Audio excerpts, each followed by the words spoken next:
ખાબક્યો છે। માલેગાંવ તેમજ સામગહાનમાં પણ વરસાદી માહોલ જામ્યો છે। ભર ઉનાળે વરસાદ પડતા ધરતીપુત્રોમાં ચિંતાનો માહોલ જામ્યો છે। તો બીજી તરફ હાલ વેકેશન ચાલી રહ્યું છે તો ગિરિમથક સાપુતારામાં ફરવા આવતા સહેલાણીઓમાં ખુશીનો માહોલ જોવા મળી રહ્યો છે। સંવાદદાતા કેતન અમારી સાથે જોડાઈ ગયા છે। કેતન, સાપુતારામાં અત્યારે કયા પ્રકારનું વાતાવરણ જોવા મળી રહ્યું છે? ચોક્કસથી વાત કરું તો ગુજરાત સરકારના હવામાન ખાતાએ તેમજ હવામાન નિષ્ણાત અંબાલાલ પટેલે પણ દક્ષિણ ગુજરાતની અંદર આગાહી કરી હતી, જે અંતર્ગત ગુજરાતનો એકમાત્ર ગિરિમથક સાપુતારાની અંદર વહેલી સવારથી કાળા ડિબાંગ વાદળો વચ્ચે બપોર બાદ અસહ્ય ગરમીમાં વરસાદ વરસતા ઠંડક પ્રસરવા પામી હતી। ખાસ કરીને વાત કરવામાં આવે તો સાપુતારા એક પ્રવાસીઓ માટે સહેલાણીઓ માટે ફરવાનું સ્થળ હોય, જે અંતર્ગત વેકેશન ચાલતું હોય, પ્રવાસીઓમાં ખુશીનો માહોલ છે। તો બીજી તરફ વાત કરવામાં આવે તો સાપુતારાના તળેટી વિસ્તાર, સામગહાન, માલેગાંવ, ગલકુંડ, બરડપાણી જેવા ગામોની અંદર આજે વરસાદ વરસતા ખેડૂતો હાલ ચિંતાના માહોલમાં છે। ખાસ કરીને આજે કમોસમી વરસાદને કારણે ખેડૂતોની હાલત દયનીય થવા પામી છે, તો બીજી તરફ પ્રવાસીઓ માટે ખુશીનો માહોલ જોવા મળી રહ્યો છે। કોમલ જી કેતન, સમગ્ર માહિતી બદલ આપનો આભાર।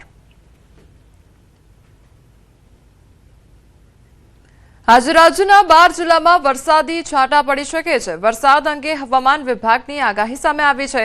આજે જૂનાગઢ, રાજકોટ, ભાવનગર, અમરેલી, ગીર સોમનાથ, બોટાદ, દાહોદ, છોટાઉદેપુર, નર્મદા, તાપી, ડાંગમાં વરસાદની આગાહી કરવામાં આવી છે। 48 કલાક બાદ રાજ્યમાં ગરમીનું જોર પણ વધી શકે છે। તો હવામાન વિભાગ દ્વારા વરસાદને લઈને આગાહી કરવામાં આવી છે, તો થોડા છાંટા પણ પડી શકે છે તે પ્રકારની આગાહી કરવામાં આવી છે। તો બીજી તરફ 48 કલાક બાદ ગરમીનું જોર વધી શકે છે તે પ્રકારની આગાહી હવામાન વિભાગ દ્વારા કરવામાં આવી છે। તો 48 કલાક બાદ રાજ્યમાં ગરમીનું પ્રમાણ વધી શકે છે। તો ગીર સોમનાથ, બોટાદ, દાહોદ, છોટાઉદેપુર, નર્મદા, તાપી, ડાંગમાં વરસાદની આગાહી કરવામાં આવી છે। અમુક એવા વિસ્તાર કે જ્યાં આગળ વરસાદનું આગમન પણ થઈ શકે છે, વરસાદી માહોલ પણ જામી શકે છે। તો બીજી તરફ 48 કલાક બાદ ગરમીનું જોર વધી શકે છે તે પ્રકારની આગાહી હવામાન વિભાગ દ્વારા કરવામાં આવી છે। રાજ્યના 12 એવા જિલ્લા કે જ્યાં આગળ વરસાદી છાંટા વરસી શકે છે, હવામાનમાં એકાએક પલટો આવી શકે છે। તો વરસાદ અંગે હવામાન વિભાગ દ્વારા આગાહી કરવામાં આવી છે। જૂનાગઢ, રાજકોટ, ભાવનગર, અમરેલીમાં વરસાદ વરસવાની આગાહી કરવામાં આવી છે। તો બીજી તરફ ગીર સોમનાથ, બોટાદ, દાહોદ, છોટાઉદેપુરમાં પણ વરસાદને લઈને આગાહી કરાઈ। નર્મદા, તાપી, ડાંગમાં પણ વરસાદની આગાહી કરવામાં આવી છે। તો 48 કલાક બાદ રાજ્યમાં ગરમીનું જોર પણ વધી શકે છે। અત્યારે કેટલાક એવા વિસ્તારો કે જ્યાં આગળ વાતાવરણમાં એકાએક પલટો જોવા મળી રહ્યો છે અને આજે પણ આગાહી કરવામાં આવી છે। ત્યારે હવામાન વિભાગે વરસાદની આગાહી કરી છે અને કેટલાક જિલ્લાઓમાં હળવાથી મધ્યમ વરસાદની આગાહી કરવામાં આવી। રાજકોટ, જૂનાગઢ, ગીર સોમનાથ, અમરેલી, બોટાદ, ભાવનગરમાં વરસાદની આગાહી। તો દાહોદ, છોટાઉદેપુર, નર્મદા, તાપી, ડાંગમાં પણ હળવા વરસાદની આગાહી કરાઈ છે। हम लोग हल्का से मध्यम बरसात मेघ गर्जना के साथ एकाध दुक्का स्थानों में दे रहे हैं। इसमें जो डिस्ट्रिक्ट आ रहा है गुजरात रीजन में, पहले आपका जो पूर्वी क्षेत्र साउथ गुजरात की जो डिस्ट्रिक्ट है इसमें आ रहा है। इसमें दाहोद, छोटाउदेपुर, नर्मदा, तापी और डांग के लिए दिया गया है। और सौराष्ट्र कच्छ में भी कई डिस्ट्रिक्ट में ऐसा रेन की संभावना रहेगी मेघ गर्जना के साथ। गिर सोमनाथ, जूनागढ़, अमरेली, भावनगर, राजकोट और बोटाद के लिए दिया गया है। इसके आगे कोई बारिश का संभावना नहीं रहने का पूर्वानुमान दिया गया है 8 से लेकर 13 मई तक। इसके आगे जो अधिकतम तापमान के बारे में जो पूर्वानुमान आज दे रहे हैं हम लोग, अगले 48 घंटा तक कोई बड़ा तापमान में कोई अधिकतम तापमान में कोई बड़ा बदलाव नहीं रहेगा। અમદાવાદમાં પાણી કાપ વચ્ચે રાહતના સમાચાર સામે આવ્યા છે। એમસી દ્વારા વૈકલ્પિક પાણી વ્યવસ્થા શરૂ કરવામાં આવી। તો આગામી 10 દિવસ સુધી 50 MLD પાણીની ઘટ રહેશે અને બોરવેલ તેમજ રાસ્કાથી વધારાનું પાણી સપ્લાય થશે। તો નર્મદા કેનાલ રિપેરિંગ કામગીરી ઝડપથી પૂર્ણ થશે। શહેરમાં પાણી વિતરણ સુચારુ રાખવા વિશેષ વ્યવસ્થા કરવામાં આવી છે। પાણીનો સંયમપૂર્વક ઉપયોગ કરવા માટે લોકોને અપીલ પણ કરવામાં આવી રહી છે। તો ભર ઉનાળે પાણીની તકલીફ સર્જાઈ છે અને જેના કારણે જે રહેણાંક વિસ્તારમાં રહેનારા લોકો છે તેમને હાલાકીનો સામનો કરવો પડી રહ્યો છે। તો શહેરના ઘણા ઝોનમાં પાણીની અછત વર્તાઈ છે। પાણી વિતરણ સ્ટેશનમાં પણ અછત વર્તાઈ છે। તો લોકોને અપીલ પણ કરવામાં આવી રહી છે। પાણીનો બગાડ કરવામાં ના આવે અને સંયમપૂર્વક પાણીનો ઉપયોગ કરવામાં આવે તેવી અપીલ કરવામાં આવી છે. ઘટ પૂરો કરવા માટે અત્યારે આપણે કોતરપુર રો વોટર પંપ હાઉસમાં જે સ્ટેન્ડ બાય પંપ છે એ સ્ટેન્ડ બાય પંપ બી ચલાવી અને પાણી મેળવી ટ્રીટ કરી અને પૂરું પાડવાનું આયોજન કર્યું છે, જેથી કોતરપુર અત્યારે 1100 એમએલની જગ્યાએ 1050 એમએલ જેટલું પાણી આપણે રોજ પૂરું પાડશું. જે ઘટ છે એ આપણે જે તે સ્ટેશનોમાં બોરવેલ આવેલા છે એ બોરવેલ ચલાવી અને પરિપૂર્ણ કરવાના છે. એવી જ રીતે રાસકા ખાતેથી રોજ આપણે 200 એમએલ પાણી આપીએ છીએ, એની જગ્યાએ એને ઓવરઓલ ચલાવી અને 220 એમએલ સુધી પાણી પૂરું પાડવા માટે આયોજન કર્યું છે. અમુક 2-3 પમ્પિંગ છોડીને છેવાડાના બધા પમ્પિંગમાં રાબેતા પાણી પૂરું પાડવામાં આવશે. આકરા ઉનાળા વચ્ચે રાજકોટ વાસીઓ માટે રાહતના સમાચાર સામે આવ્યા છે. જૂન મહિનાના અંત સુધી ચાલી શકે તેટલો પાણીનો જથ્થો આજી અને ન્યારી ડેમમાં ઉપલબ્ધ છે. પાણીની પર્યાપ્ત માત્રાને લઈને મ્યુનિસિપલ કમિશનર તુષાર સુમેરાએ નિવેદન આપ્યું છે. આજી, ન્યારી અને ભાદર ડેમમાં પાણીની સ્થિતિથી ઉનાળો હેમખેમ પસાર થશે. ચોમાસા સુધીની દૈનિક 20 મિનિટ પાણી પુરવઠા જળવાઈ રહે તેવી પૂરી વ્યવસ્થા છે, એટલે આ વખતે ઉનાળામાં રાજકોટવાસીઓને પાણીની સમસ્યા નહીં સર્જાય.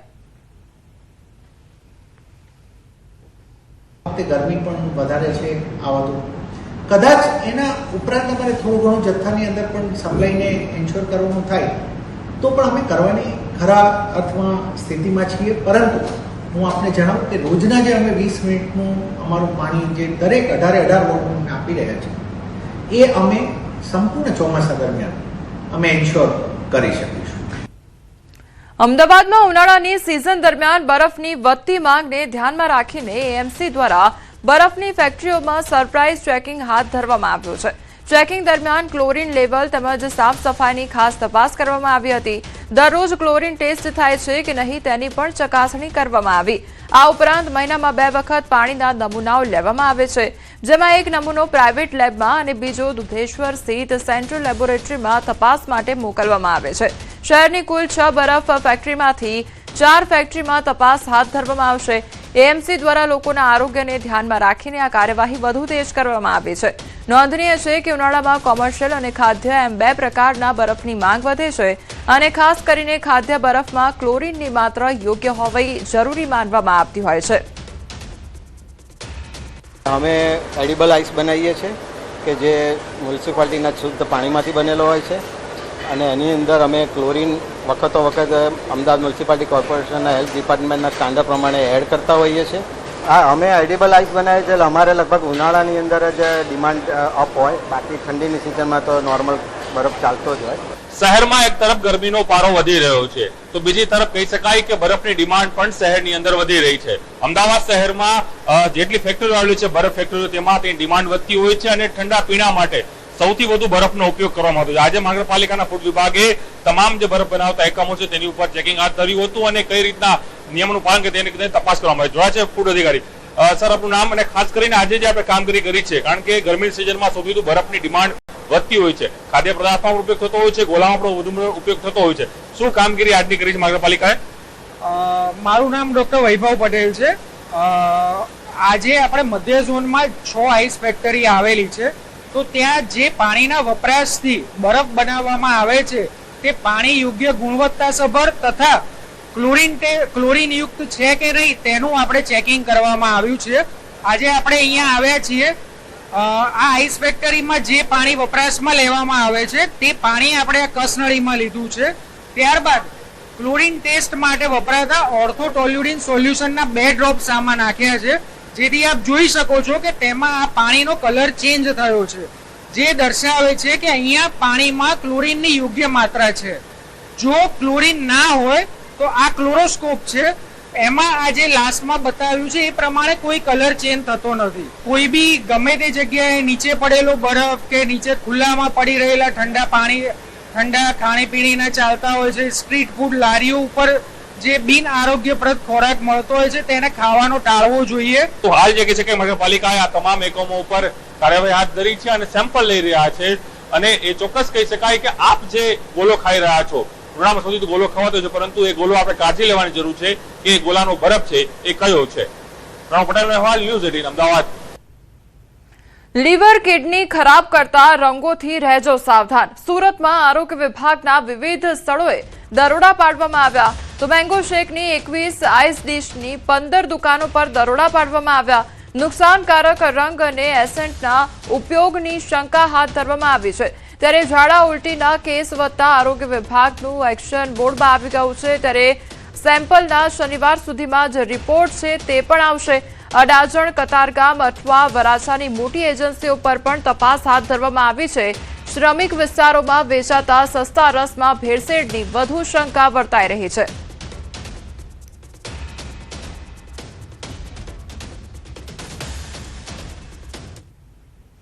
વિવાદ વધતા હિન્દુ મુસ્લિમ યુવક યુવતીના લગ્ન નોંધણી મોકૂફ કરવામાં આવ્યા છે. તો અમદાવાદમાં આંતરધર્મીય લગ્ન નોંધણી મોકૂફ રાખવામાં આવી છે. ઇન્ચાર્જ રજિસ્ટ્રારે લગ્ન નોંધણી મોકૂફ રાખી છે.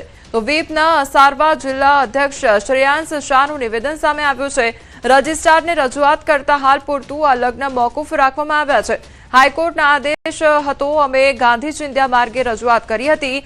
રજિસ્ટ્રાર MM સૈયદની બદલી થાય તે માટે અમે સરકારને રજૂઆત કરીશું. તો અમદાવાદમાં હિન્દુ યુવતી અને મુસ્લિમ યુવકના લગ્નની આશંકાને પગલે બંદોબસ્ત ગોઠવાયો હતો. આ સાથે બજરંગ દળ અને VHPના કાર્યકરો પણ ખાસ લગ્ન અધિકારીની કચેરીએ પહોંચ્યા હતા. જો કે આખરે આ લગ્ન નોંધણી મોકૂફ રાખવામાં આવી છે.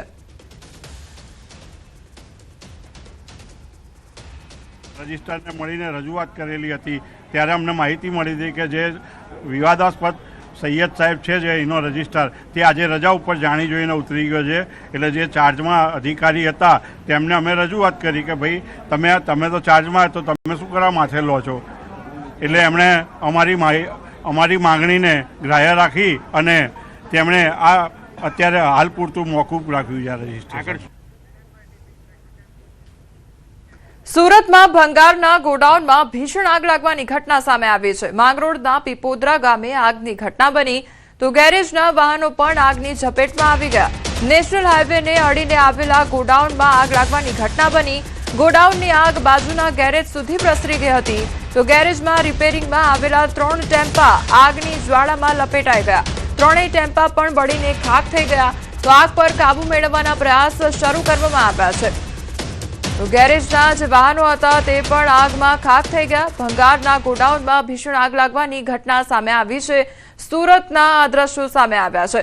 સંવાદદાતા કીર્તેશ અમારી સાથે જોડાઈ ગયા છે. કીર્તેશ, જે ભંગારનું ગોડાઉન હતું, સંવાદદાતા કેતન અમારી સાથે જોડાઈ ગયા છે. કેતન, ભંગારના ગોડાઉનમાં આગ લાગવાની ઘટના બની હતી, અત્યારની શું પરિસ્થિતિ છે?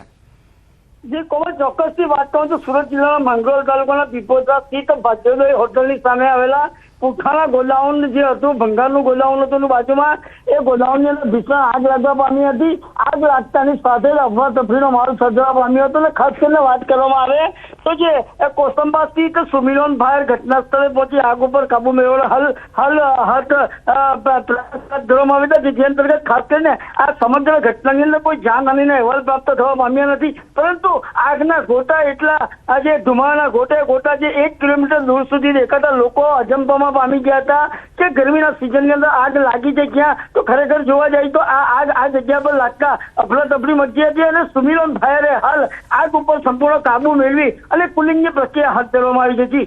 જી કેતન, સમગ્ર માહિતી બદલ આપનો આભાર.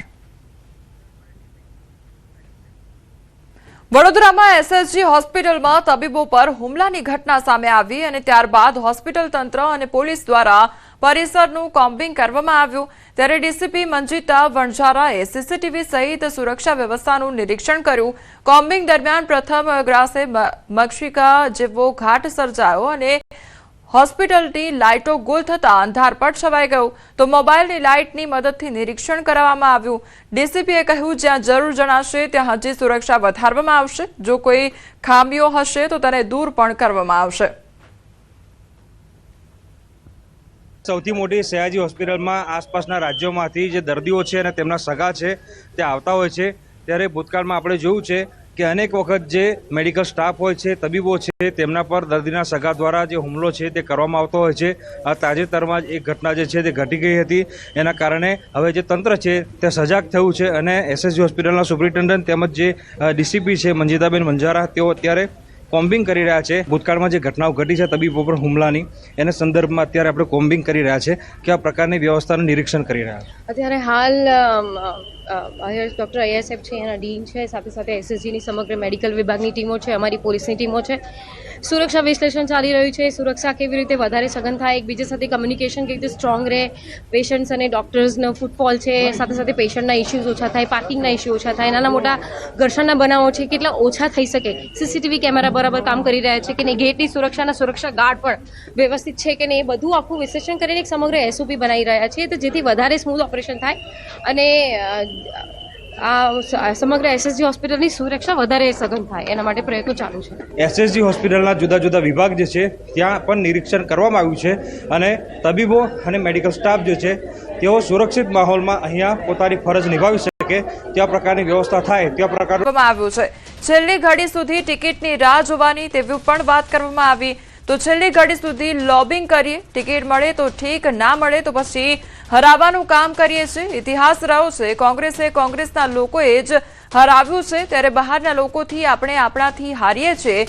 અને ડીસામાં આભાર દર્શન કાર્યક્રમ દરમિયાન ગુલાબસિંહ રાજપૂતે આ પ્રકારનું નિવેદન આપ્યું છે.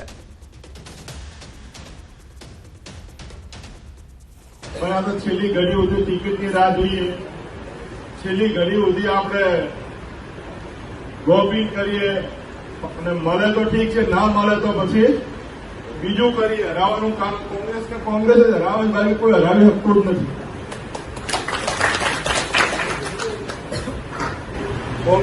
કોંગ્રેસ સિવાય બનાસકાંઠાનો ઇતિહાસ જોયો છે. આજ સુધી કોંગ્રેસને જે પણ નુકસાન થયું કોંગ્રેસના લોકોએ જ કર્યું છે. એવું મિશન જેણે દુનિયાને બતાવ્યું કે આધુનિક યુદ્ધ માત્ર હથિયારોની તાકાતથી નહીં પરંતુ વ્યૂહરચના, ટેકનોલોજી અને રાજકીય ઈચ્છા શક્તિથી જીતવામાં આવ્યું.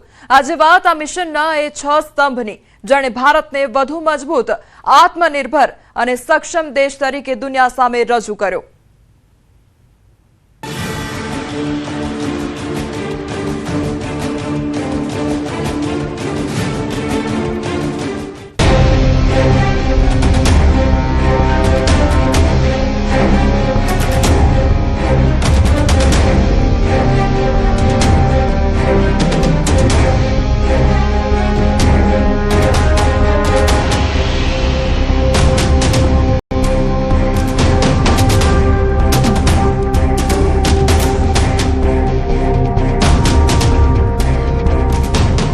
ઓપરેશન સિંદૂર એક એવું મિશન જેણે આધુનિક યુદ્ધની વ્યાખ્યા બદલી નાખી. માત્ર તાકાત નહીં પરંતુ વ્યૂહરચના, ચોકસાઈ અને નિયંત્રણનું એક એવું નવું ઉદાહરણ ભારતે રજૂ કર્યું. ઓપરેશન સિંદૂર માત્ર બદલો ન હતો પરંતુ એક એવો સંદેશ હતો કે કેવી રીતે ભારતે 6 સ્તંભોના માધ્યમથી ઓપરેશન સિંદૂર દ્વારા દુનિયાને સંદેશ આપ્યો. ઓપરેશન સિંદૂરને 1 વર્ષ પૂર્ણ થતા આજે એક પછી એક આ 6 સ્તંભોની વાત કરીશું. ઓપરેશન સિંદૂરના 6 સ્તંભ. નિયંત્રિત યુદ્ધ. પાકિસ્તાનની અંદર ઊંડે સુધી હુમલો, પાકિસ્તાનમાં વધુ નુકસાન, ભારતમાં કોઈ અસર નહીં. એકતા, આત્મનિર્ભરતા, સ્વદેશીકરણ, રાજકીય ઈચ્છા શક્તિ, સમગ્ર દેશની ભાગીદારી.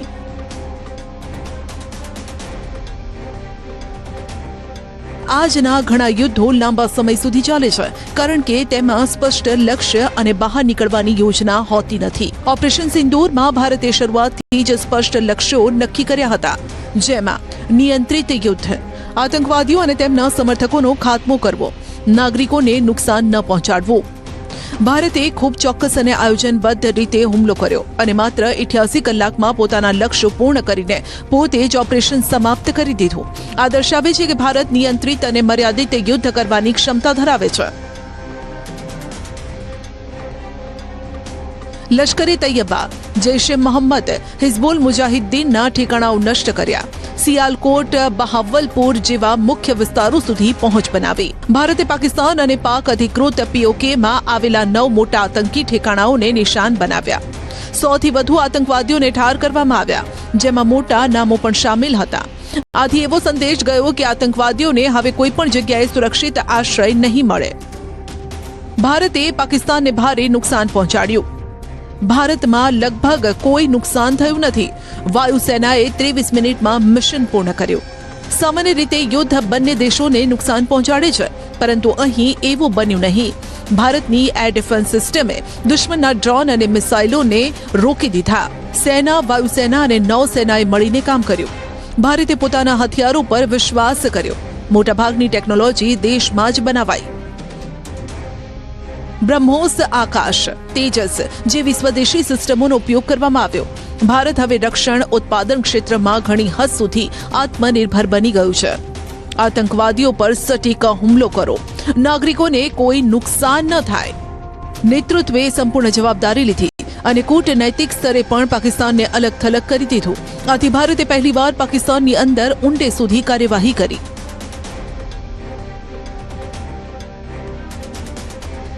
ખાનગી કંપનીઓ અને સ્ટાર્ટઅપ્સે ડ્રોન અને ટેકનોલોજી પૂરી પાડી.